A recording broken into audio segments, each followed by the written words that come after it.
Hey everybody, welcome back and thank you for joining me again here on Hitting Your Stride. I have with me today Rod Macdonald.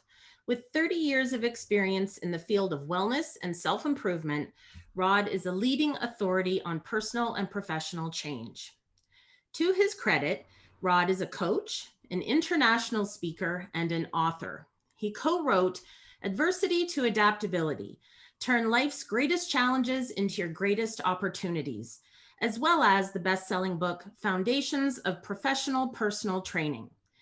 Finally, Rod is a semi-retired multi-sport athlete, four-time Ironman competitor, cross-Canada cyclist, former competitive rower, 200-hour registered yoga teacher, and most importantly, he is a proud husband and father of three. I am happy to welcome Rod to this Hitting Your Stride episode to offer another perspective as to why I created Equestrian Elements Life Coaching. Hi, Welcome, Rod. Tracey. It's great to be here. Yes, well, thank you for taking the time out of your very busy schedule. I know just how busy you are. Of course, it's my pleasure to be here. So, having you here on this episode with me is another example of how some of my guests are from outside the arena of horses, and yet their input, advice, and experience is invaluable. I have asked you to join me today to help offer a different perspective on how effective life coaching can be and to draw on your elite level of athletic pursuit. Now, in full transparency, I will say that you are my coach and you are the CEO of Certified Coaches Federation, which is the institute in which I have been absolutely and thoroughly enjoying going through my life coaching certification levels. And yeah, so this is awesome, me having my mentor and coach here with me. So thank you so much. Well, thank you, Tracy. And it's likewise an honor for me because um, when I work with a client, I don't like to think of them necessarily as a client as much as somebody that I get to work with rather than that works with me, so to speak. Because I really believe in the notion that we can work together in helping you achieve what you're wanting to achieve with equestrian elements and hitting your stride and everything else. Because I really believe that the world needs more coaches, and I'm really happy to be here to support you and to support this podcast. Awesome. Thank you. All right, so let's start it off with this whole Ironman thing, because as much as you have shared it with myself and my colleagues in our learnings, I really don't know exactly, what it is that you went through for this. So, what was the lure to enter into your first Ironman, let alone a total of four? And how did you change from the start of your first race to the finish of your last? Well, it's probably worth saying that the Ironman triathlon is regarded by most people as the world's hardest 24-hour endurance event, or endurance event that takes place under 24 hours. Um, and it was something that I was aware of growing up and into my young adulthood and so on. That I was aware that it took place, but it was never ever something that I dreamt of doing, had a goal of doing. Um, I could never even have imagined myself doing it. And there's a big reason for that, and that is that twice in my life, once when I was about 12 years old, and again when I was in my early 20s, I had two really serious near drowning incidences. And when you go through something like that, you actually can have what I had, which was sort of a near phobia of open water. I was fine in a swimming pool. I was fine at a lake if I could see the bottom. But when you get out into a lake or a river or an ocean where you can't see the bottom, it became really sort of, I'd get this like tightening sensation and this fear. And if I was ever in anything from a canoe to a ferry or something like that, I'd just be like gripping the rails, just trying to hold on because of the fear of going into the water and almost drowning again. And you'd think that I would have gotten the message from whatever higher power of like, stay away from water because of these two incidences. But what ended up happening was in about 2000, I guess it was 2005, 2004 into 2005, I was expecting my son. And I realized, when you know that you're going to have a baby, you start to think about what that's going to be like and the things you're going to do. And I had this thought of like, oh my gosh, I'm going to end up passing on this fear of open water to my son. And I didn't want to do that. And so I thought, well, how can I get over this fear? And the way that my brain works is, I kind of have to force myself or put myself into a situation where I would have to get over that fear. And so I thought, okay, well, I can learn how to swim better. That'd be one thing, because I couldn't swim very well. And so I thought, okay, well, what if I did a competition? And I was already doing some running and cycling, and so I thought, well, why don't I do a triathlon? That way I can just do the swimming part. I can learn the swimming part. And so I actually hired a coach to work with me on the swimming part, both just sort of the basic sort of stroke of swimming, plus some open water stuff. And from the time that I did that, I sort of said, well, if I'm going to do a triathlon, why not like really make the goal big? And I got the idea of doing an Ironman triathlon, which in hindsight was a completely crazy thing to do when I had never done a triathlon before. Wow. But as they say, if you're gonna set a goal, set a big goal. Yep. So that's how that was sort of born, was this notion of I don't want to pass on that fear to my son, and so create a big enough goal that I would have to muster as many resources as possible to make sure that goal was accomplished. And that's what led towards my first Ironman triathlon. And how did you change from the start of your first to the finish of your last? Like, because there's multi levels of personal growth, I would assume. Yeah, yeah, they're, I never had the aspirations of, winning a triathlon or winning the Ironman triathlon, um, or even winning my own sort of age division or whatever. I just was setting out with this goal of overcoming this fear of open water. And so for me, it wasn't as much a physical goal as much as a psychological goal. Okay. And I think that's relevant to anybody in any realm of life, is that there are some things that might be tangible, like education or finances and things like that. But then there's the intangible, which is actually typically more powerful, things like fear and self-doubt and things like that, that will often hold us back more. So there was a lot of work that I had to do to get ready for that first Ironman triathlon. And I basically set a plan. I devoured everything I could to learn as much as I could about what I'd have to know. And I went from only being able to swim a couple of lengths of a pool to within, I guess it was 36 weeks or so, that I went from a triathlon to a sprint triathlon to a long course triathlon, and then in the fall, in September, I did the first Ironman. And between that one and the first, I sort of felt like, okay, I did it, but was it a fluke? Which you don't really have a fluke when you're out there for up to 16, 17 hours. Wow. And so I wanted to do a second one to sort of test myself if I could do it again. And I did do it again. And the third one was I wanted to actually involve my family. So I did the third one in Lake Placid, and we rented like a little cabin and brought some family and friends down, and a few other people that I'd been training with. We rented the same space, and so that was sort of a fun thing. If you can consider that many hours of exercise fun. Um, and then the fourth one was actually, the fourth one was a tough one, because I have a number of injuries that I developed over the years of doing that stuff and some other things. And so the fourth one was sort of almost like my swan song. I sort of thought, well, let me just get one more done. Because I did have an initial goal of doing 5, but Wow. like after I did the first one. And so I did the fourth one in Arizona. And that was a really tough one because because of my injuries, I wasn't in as good physical condition as I might have been. And so it's interesting that the first one was really a psychological challenge.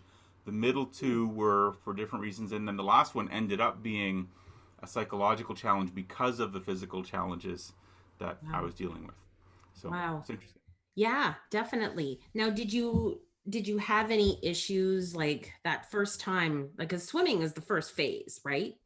So there you go. You are definitely jumping into your fear. How, like, were there any scary moments for you? And how did you Every in moment was yeah, every moment was scary. how did you Um, work through that in the moment? so just I guess for your podcast listeners, um, just to get a sense of the distance in case they're not familiar with it, the swim portion is 3.8 kilometers, which is 2.4 miles. The bike part of it is 180 kilometers or 112 miles, and the run at the end of it is 42.2 kilometers or 26.2 miles. So a full marathon at the end of everything.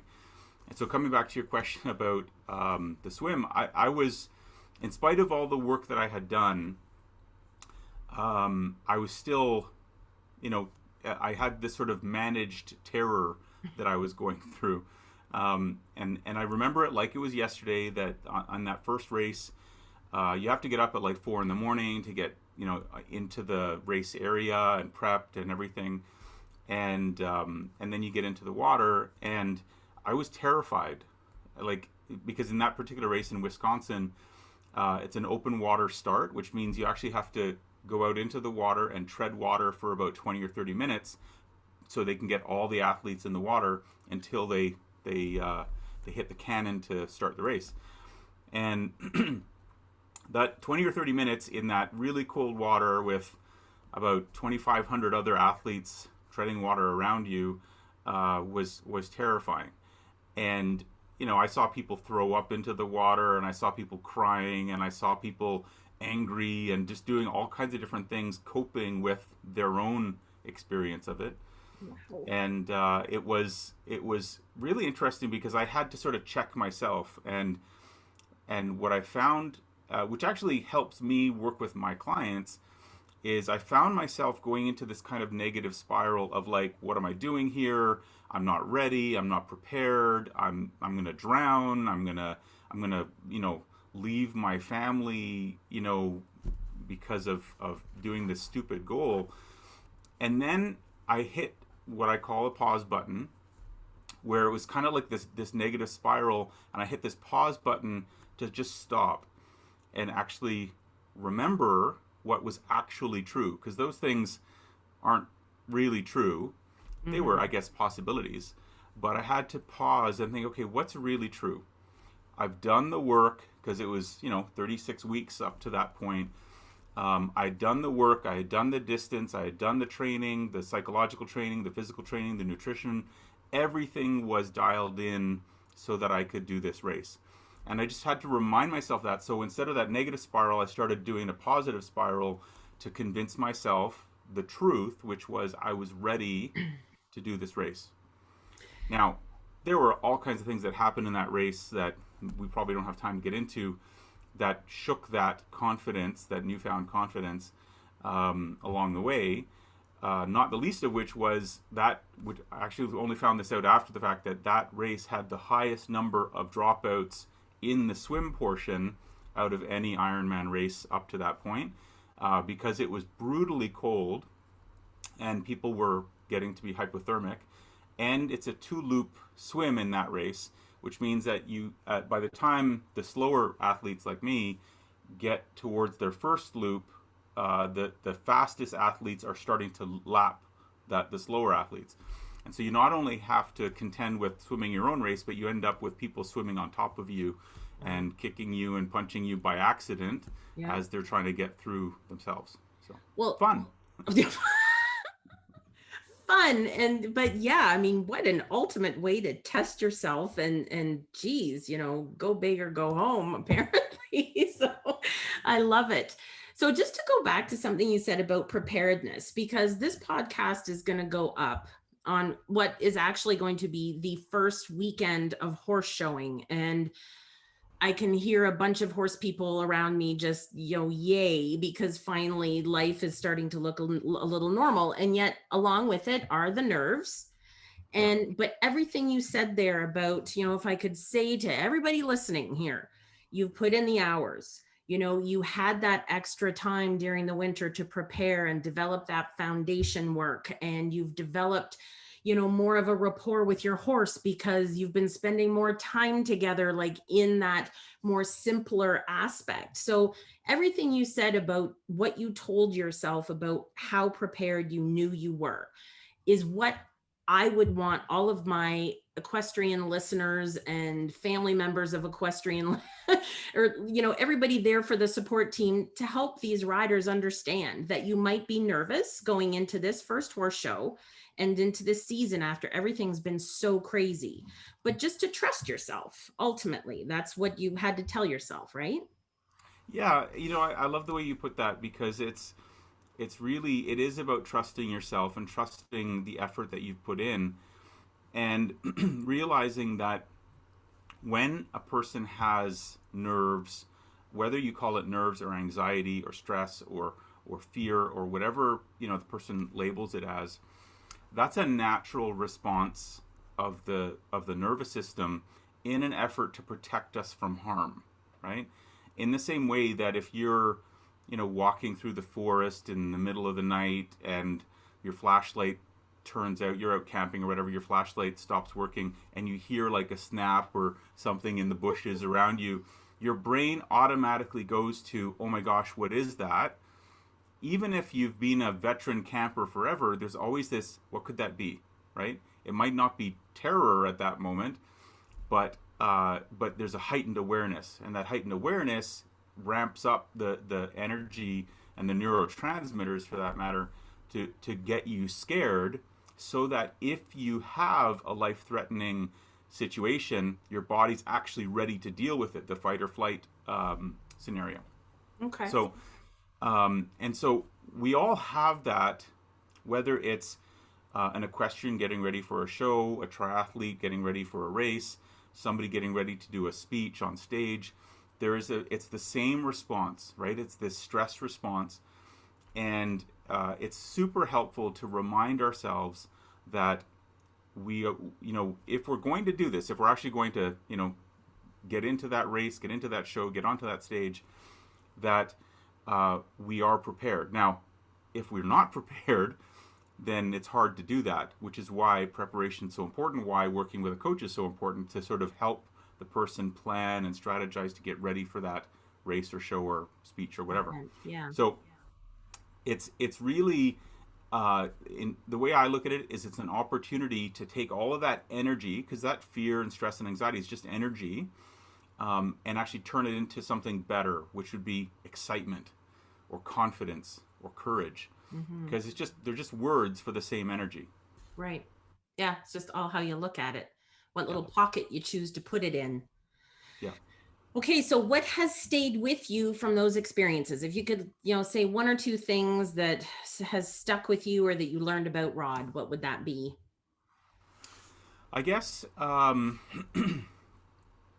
guess the actually that first big race, that big triathlon, because it was for me so monumental, it was a confirmation that if I want to do something, if I want to do anything, I can, if I plan it out and I get the support that I need and do the work, right? Because when you think about it, when you think about anybody who achieves anything, other than somebody who buys a lotto ticket and happens to win, we're not talking about sort of a freak occurrence like that. When we're talking about a goal that someone has that takes work and effort and time, the people who achieve those goals are the ones who put in the work, the effort, and the time, not the ones who show up at the last minute and try to wing it or whatever.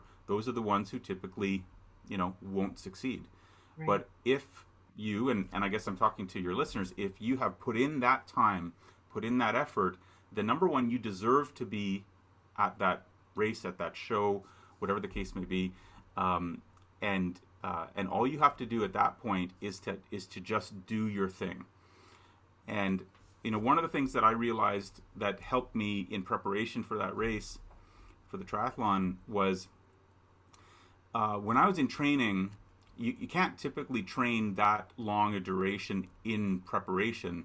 You have to do what are called brick workouts, where you combine chunks of things. So you do a swim, and then you get out of the pool and go for a bike ride. Or you do a bike ride, and then you get off and do a run. You can't typically, do a 16 or 17-hour race in training because it's just too much for your body. And so you have to do smaller chunks of time with maybe more intensity.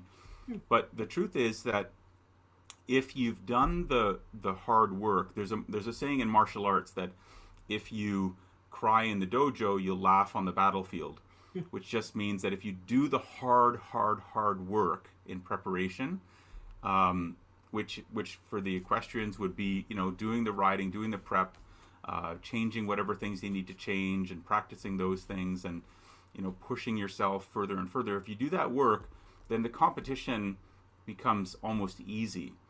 And so for me, when I was doing my training, I would have to really carefully plan out, like on a long run, like a 20-kilometer training run, where could I go to the washroom? Where could I get a snack? How would I refill my water bottle?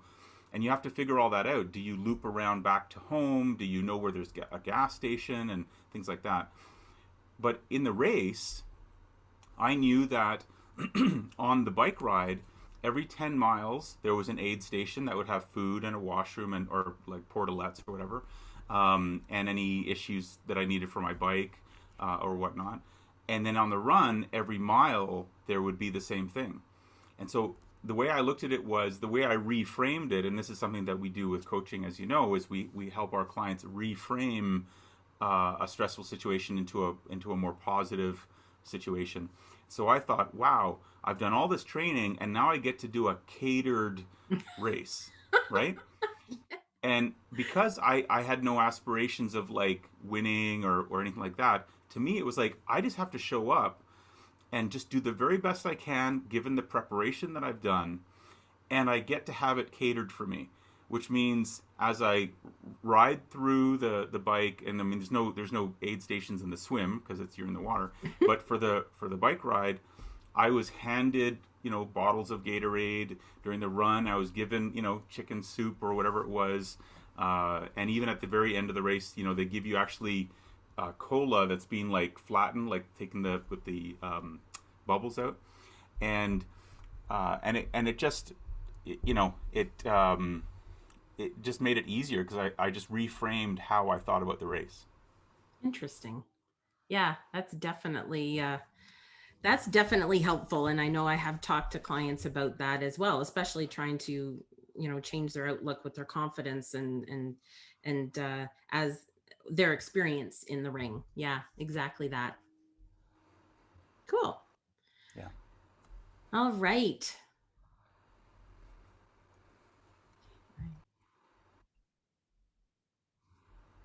So, Tracey, I have a question for you. Let's just say I was an equestrian athlete, and I have done some horseback riding in my life, but I'm certainly not an equestrian athlete. But if I came to you and I sort of felt like there's something in my life that I need help with, whether it's sort of the mindset of being an athlete or something personal in my life that might actually be affecting my ability to be an equestrian, like what would you say to me? Aha. So the interviewer is now being the interviewee. That's very tricky, Rod.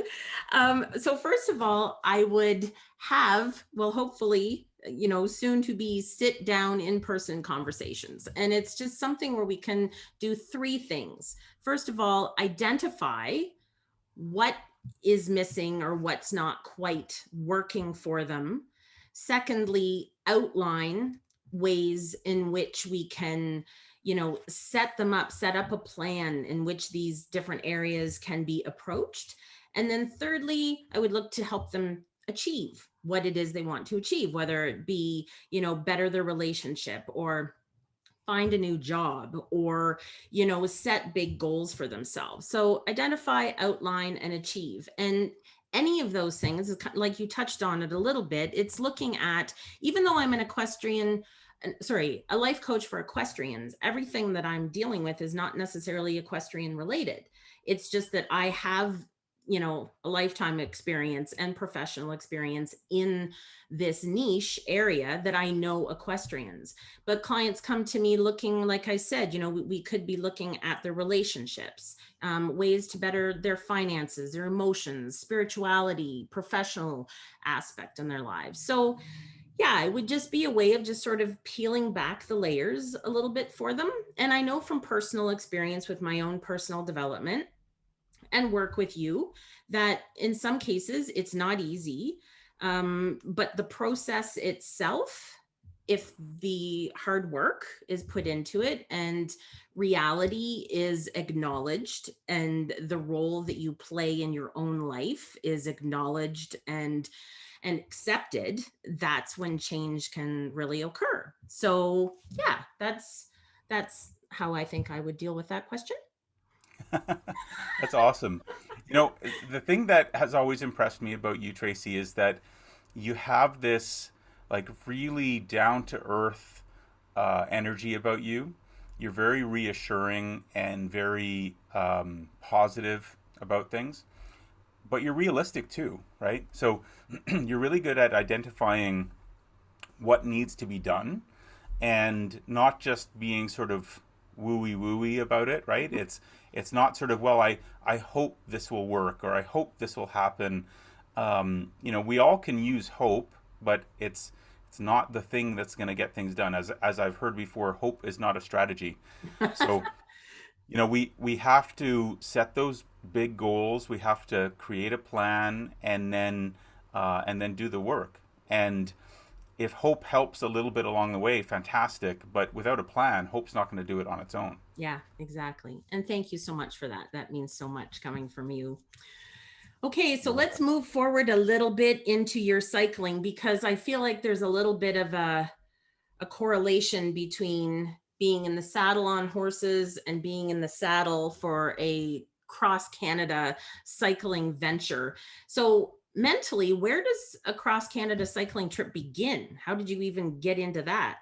So, interesting. I was mentioning earlier that I'd never had a goal of doing a triathlon, but I did have a goal from a young age of wanting to ride my bike across Canada, and I never really thought that I would be able to. It just seemed like so gargantuan a goal. And as I got older into my 30s, it just seemed like I was very busy with my career and with a growing family that that it just would never happen.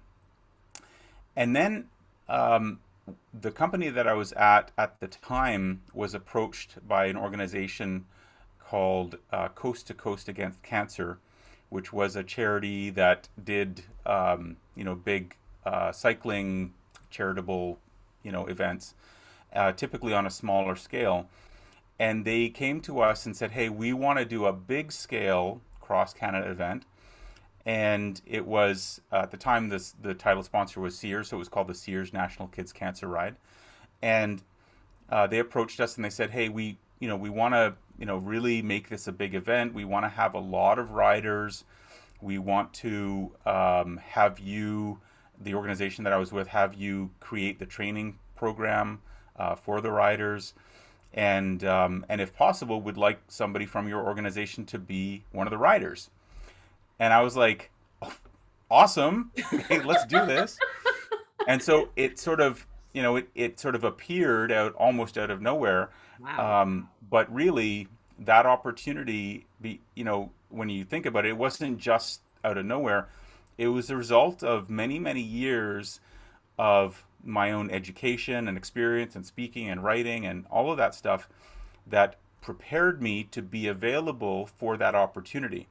And the reason I put it that way is because for your listeners, you know, being ready for life isn't just showing up each morning. It's what you do every morning, every day on an ongoing basis that makes you ready for whatever the next opportunity, challenge, or disaster might be, for us to be able to handle that. So in that particular case, it was 2007, and I had already done 2 Ironman triathlons at that point, and this group approached us, and I became the lead author of the training program for what would be about, I guess it was about 36 riders that were going to ride across Canada to raise money for children's cancer charities.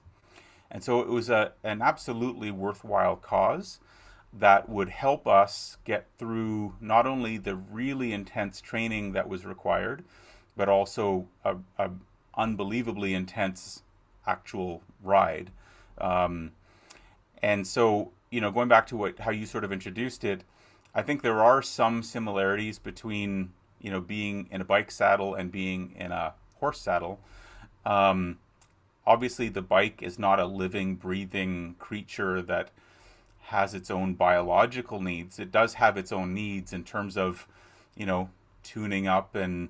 and making sure that the tires are inflated and the chain is clean and greased and all of that stuff. So there are things, sort of minor aspects of that.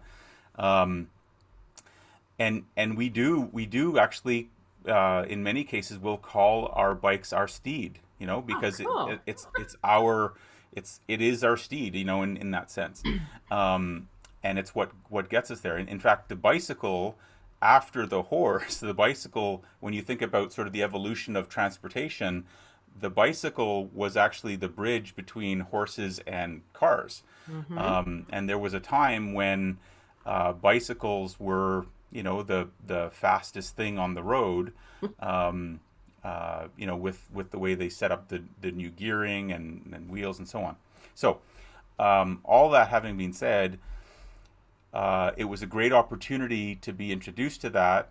And so we led a group of 36 riders, most of whom hadn't done anything more than 10 or 20 kilometers of riding, Wow. um, from about November of 2007 until I believe it was June 2008 when we started the ride in Vancouver, Canada. And over 19 days, we went from Vancouver to Halifax. So a total distance of over 7,000 kilometers In 19 days? in 19 days. It was done in Wow. a leapfrog format, and so Okay. we had 3 teams of about 12 riders, and so one team would be riding while the next 2 teams would sort of leapfrog forward using a transportation truck or RVs or whatever. So each individual rider and team rode about 4,500 kilometers in total of that 7,000 kilometer distance because of that leapfrogging format. It was the only way that we could continue to ride and do it in that short a time frame, because if it was done over the course of like a whole summer, it would be very difficult to get media attention because it was sort of this ongoing thing. But by compressing it into 19 days, it was easier to get it into the news cycle, because there was always like we were in one city one day and then another city the next day and so on. So the news cycle sort of helped us raise money.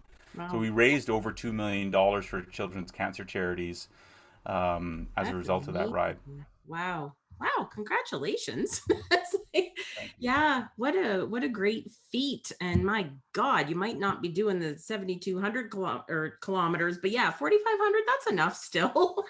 Yeah, yeah. Yeah. So one of the areas that I mean I love coaching on, and I think it's just based on who I am and what I've experienced, is mindset. And there's lots of different mindsets that you can touch on. But again, the ability to adapt to your situation. And God only knows, horse people will know, because like you said, horses have a mind of their own. There's so much going on. That anything can happen. And I think horse people understand that. And I don't want to say anything that's going to jinx anybody, because we're all sitting on, all on their edge of our seats to get back to the show season. But yeah, horse people know that bad things can happen. Or let's say roadblocks or something can happen. So Yeah. what happened when the plan for the day for you in this bike trip didn't go as planned or what you were expecting? So what did you do with bad weather or bad road conditions or a flat tire? Or what about when your body is like, all right, I'm done? Like, what did you do for any of those? So it's a great question, and I could give you hours of stories from that one trip, or for any of the Ironman triathlons, because I've lots of those stories of hitting challenges of different types, from wildlife to just crazy times. So I guess there's a few things. So there are situations which are psychological for us. So our feelings of self worth or doubt or self esteem or competency or whatever the case may be. And that's just a matter of feeling like, okay, can I just do this? And that's kind of what we were talking about earlier about, hitting that pause and then remembering that you've done all the training. And we knew that in the roll up to this ride, that if people had done the training, that they would be ready. If they didn't do the training, they would quickly be found out that they weren't ready, because we would be riding the equivalent of about 12 hours a day, depending on the day. It was a little bit different. Some days were longer and some days were shorter, but about 12 hours a day, about 200 kilometers a day, sometimes a little bit more, sometimes a little bit less.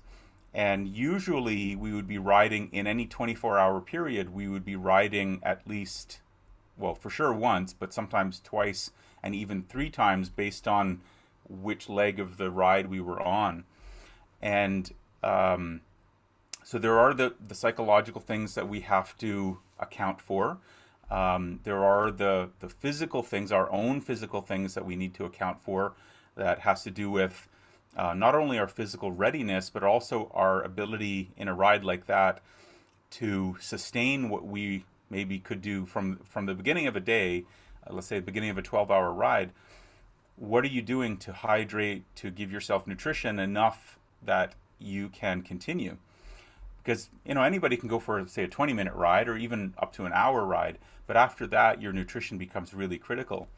And so we were really, really fortunate that the organizers had all of this planned out. They had sponsors for the hydration, the nutrition, the sports drinks, and so on.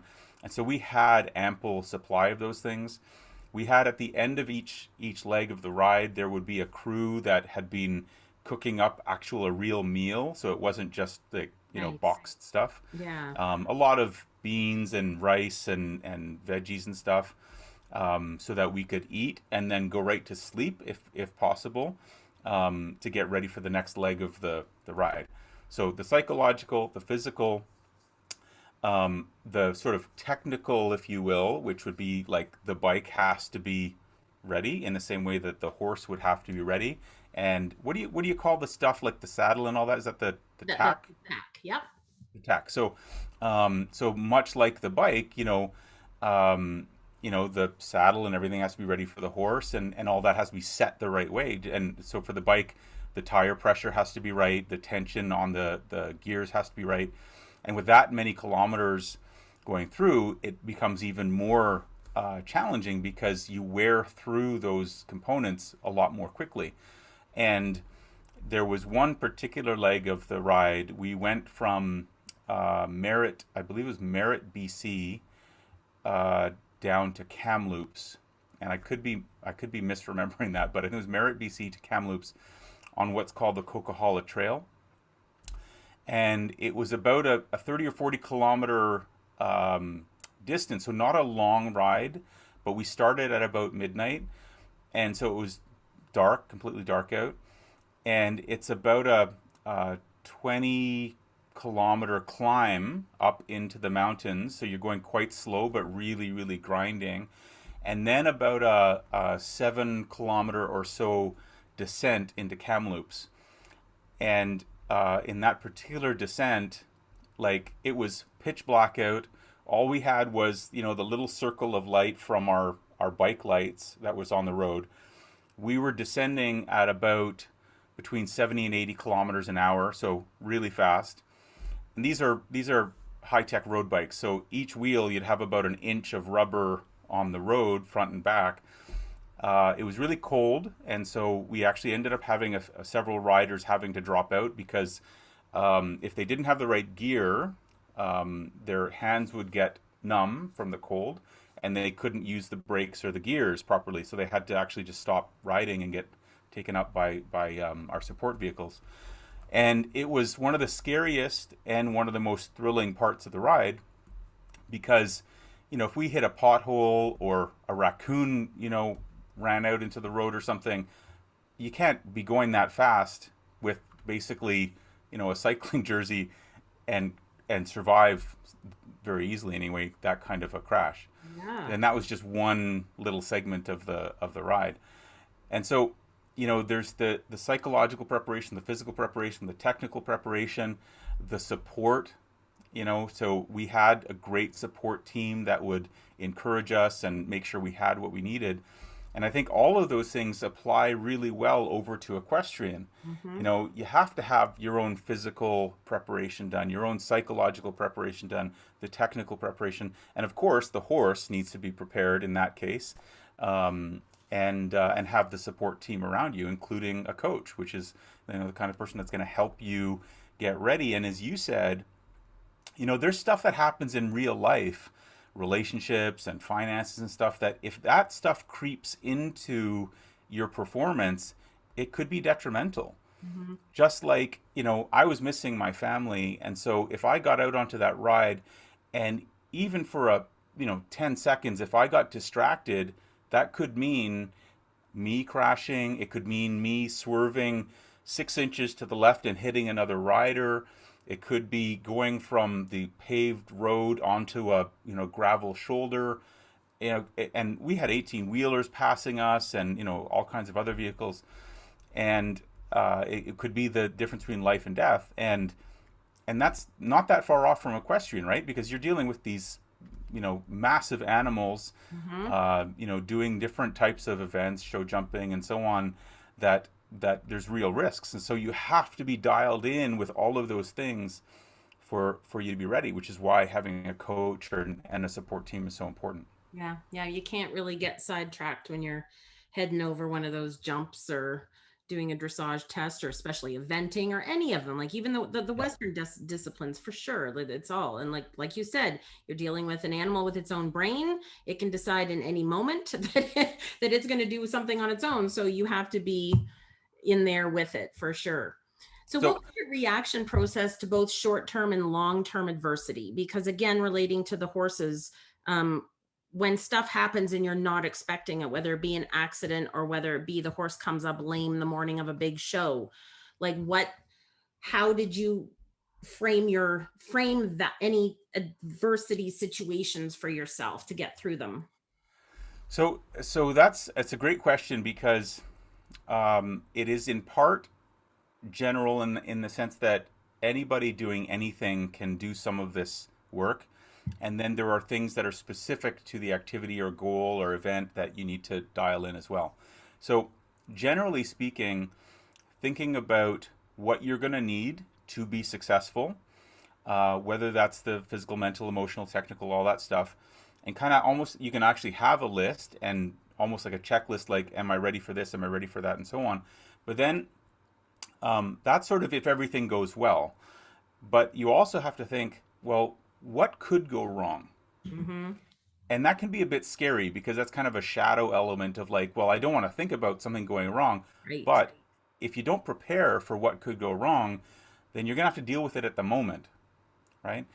And so spending some time thinking about what are all the possible things that could go wrong in your situation, in your test or event or whatever it is or show that you're doing, um, and then think, well, what would be the right way for me to respond to that?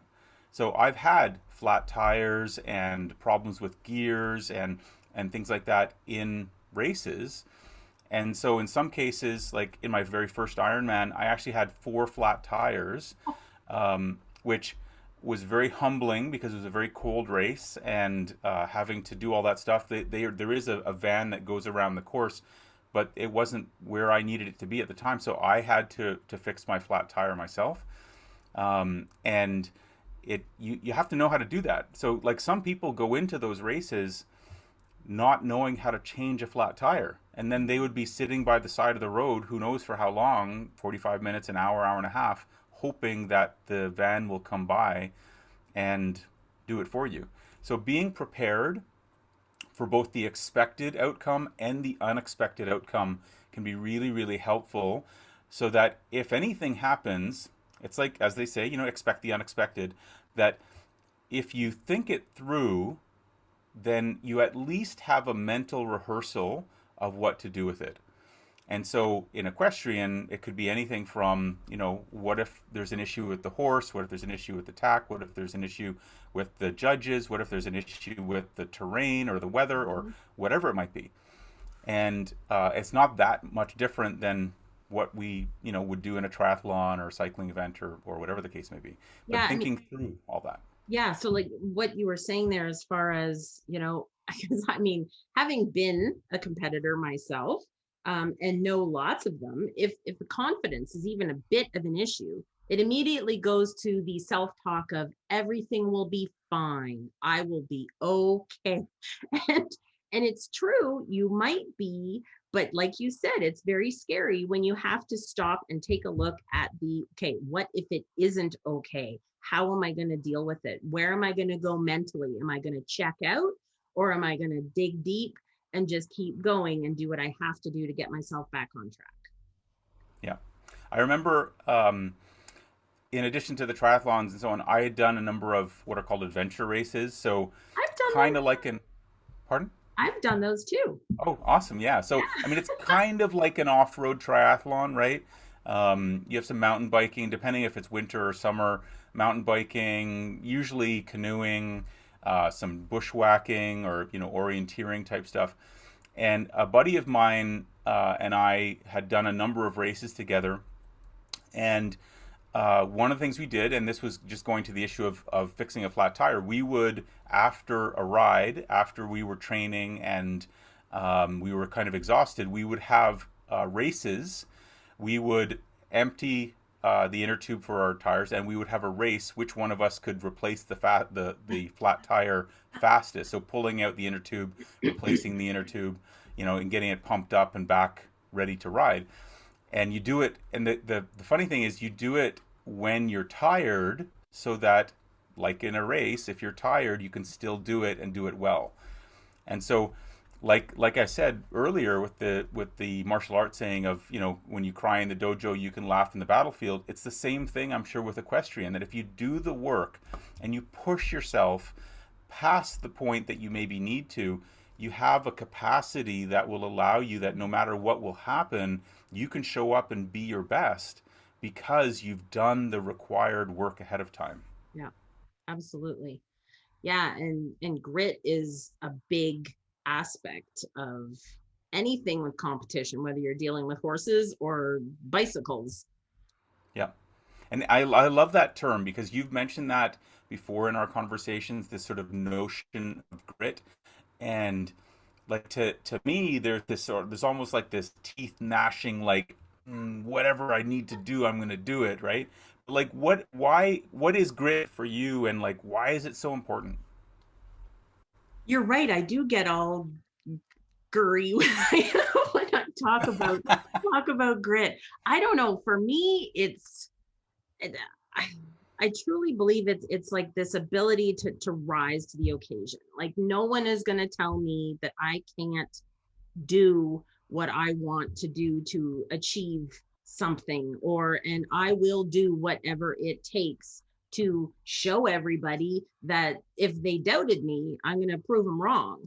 And I believe grit's important. Like, I believe that some people are more inclined to be grittier than others, and maybe it's due to the way they were raised or experiences they've gone through and what they've learned and how they've come out the other side. I also believe that if you're not naturally gritty, that there's definitely um, that realm where you can learn, that you can deliberately practice and put in the the discipline and the time and everything that goes with it, the planning, so that when stuff happens, you know how to respond. And I'm sure you've heard of this book, and I know, so Grit, the book by Angela Duckworth.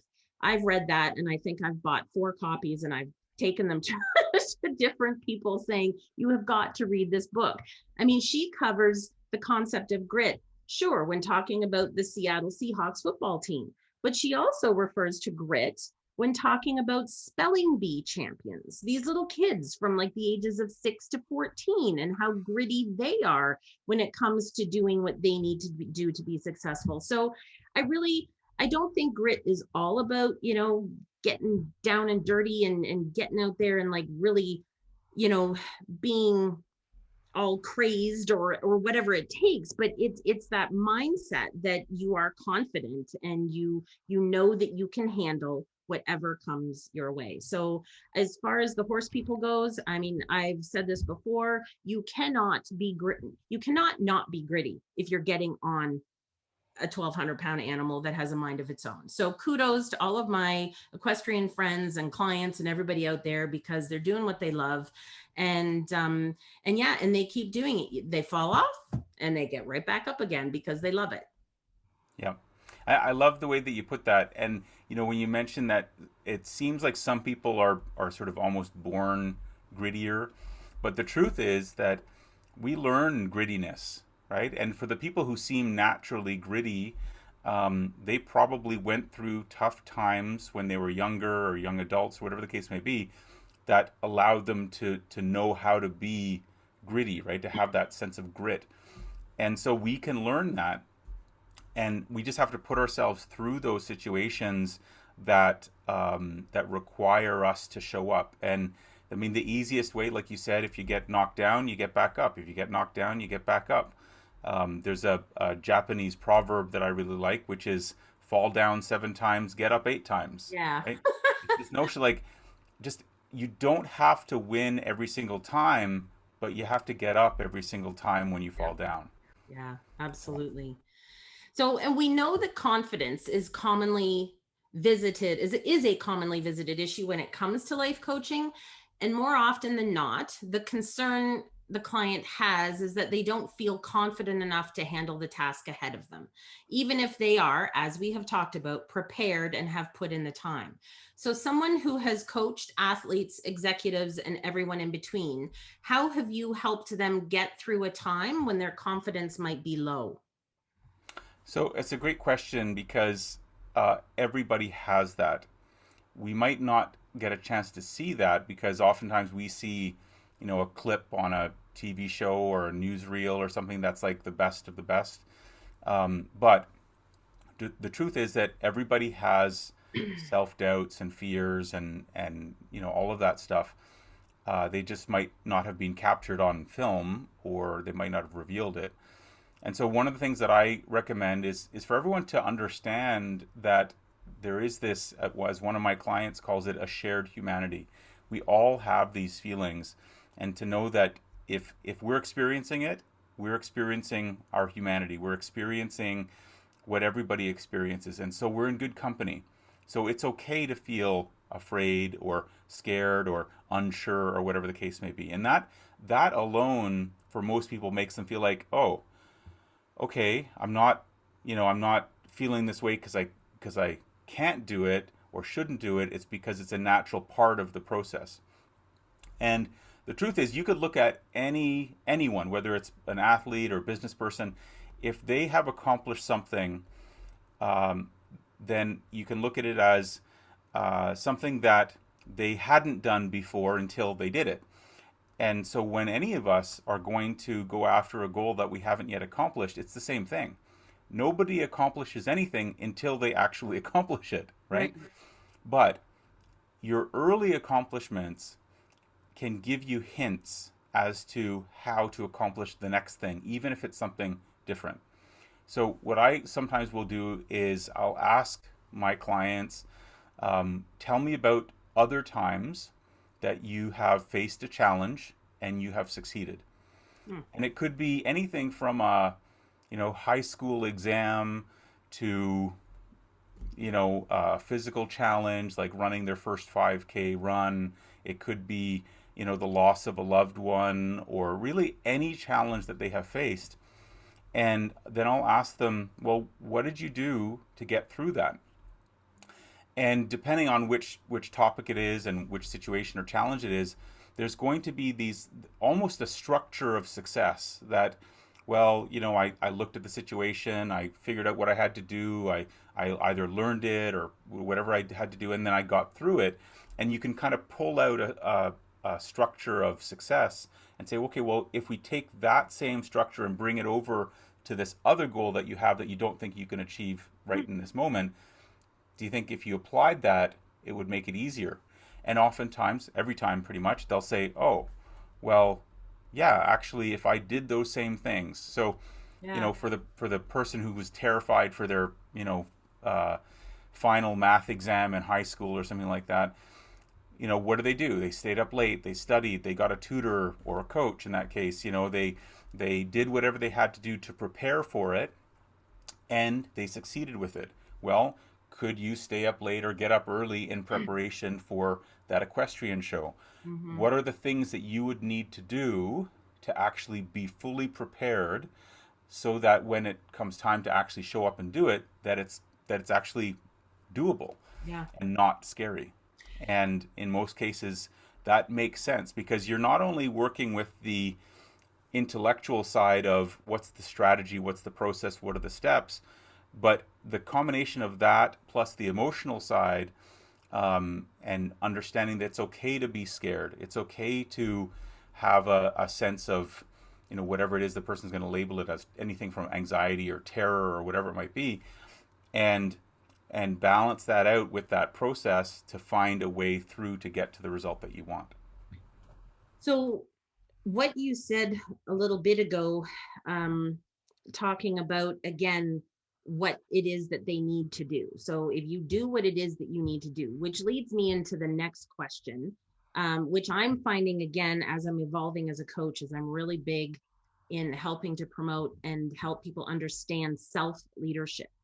So, and I know we're getting close to our time here, and you are a busy man, and I don't want to keep you from your family this evening. But Rod, to you, what is self leadership? So, self leadership to me is being really honest with yourself about who you are and who you want to become. And if there's a gap between those two things, what you need to do to bridge that gap. What are the things you need to do? What are the beliefs you need to have? What are the thoughts you need to have? What's the knowledge or education you need to acquire? What's the help you might need? And we, because we're coaches, we talk about coaching. But what are the things that I need to get from where I am to where I want to be? And that could be in any area of our lives. It could be work or personal, family, relationships, financial, emotions, whatever the case may be. And so it's really about, first and foremost, self awareness, to be able to have the insight, the real honest insight as to where am I right now, without judgment, right? It's more of a curiosity rather than judgment, to say, where am I right now, and am I happy with that, and where do I want to be, and how do I get from where I am to where I want to be. So that self leadership is about self awareness, and then the ability to take action on that, and Mhm. not just get caught in the thought process of, oh, I'd like to do this, or wouldn't it be great if I could do that. It's Or actually I'll moving give it a in. try, or I'll try it. Right. Yeah, yeah, and so it's a lot of being realistic, and then putting a plan in place and just doing it, Right. right? And it might seem for some people that the word just is diminishing. They might say, well, you say just do it. Well, it's really hard for me to just do it. So then what I would do is figure out, well, what is doable, Hmm. that so that you could just do it. And so for some people, when you take something like exercise, somebody might say, well, I would love to be healthy and fit, and whatever the case may be, and however they will define it. And if they're not doing something at the moment, I say, well, what could you do that would be easy for you to do. And so it might be, well, I guess I could go for a walk. Awesome. When are you going to go for a walk? And let's start with that. Let's not worry about you doing a marathon, a triathlon, or Ironman, or cross Canada bike ride, or whatever. Like, if you Yeah. want to get there, awesome. But Yeah. you're not going to do that today or tomorrow. So let's figure out what you can do today and tomorrow on the road to getting you there. Amazing. Exactly. And I've heard those wise words a number of times, and they have definitely helped me. They've helped ease that self-pressure that I put on myself a lot of the times, and yet at the same time they've provided this really um consistent approach to what I'm doing things or what I'm doing with things. So yes, great advice, coach. Thank you. So what's next on the horizon for Rod? You've already let it slip. You're not going to go for Ironman number 5, but do you have any goals in mind? You know, I'm at a point in my life where I'm actually in sort of a redefining stage in that sense. Um, I have 3 kids, a 16-year-old, a 4-year-old, and a 3-year-old, and um, I'm redefining what the next stage will be. I would love to do a fifth Ironman. I don't know that my body will allow me to because of the injuries that I've had. And it's not that I couldn't do the distance as much as the time, because you have to do that race in under 17 hours to actually officially complete it. Um, but I've done a lot of the things that I would like to do. So a lot of my goals going forward is about being a father, being a spouse, being you know somebody that contributes to others, which is why I do what I do, and helping people become coaches, because I may not be able to do all of the things that I used to be able to do, but I can help other people. And by doing that, I can make a difference in the world. So that's a lot of my focus. Well, you've certainly changed my world, and for that I am eternally grateful.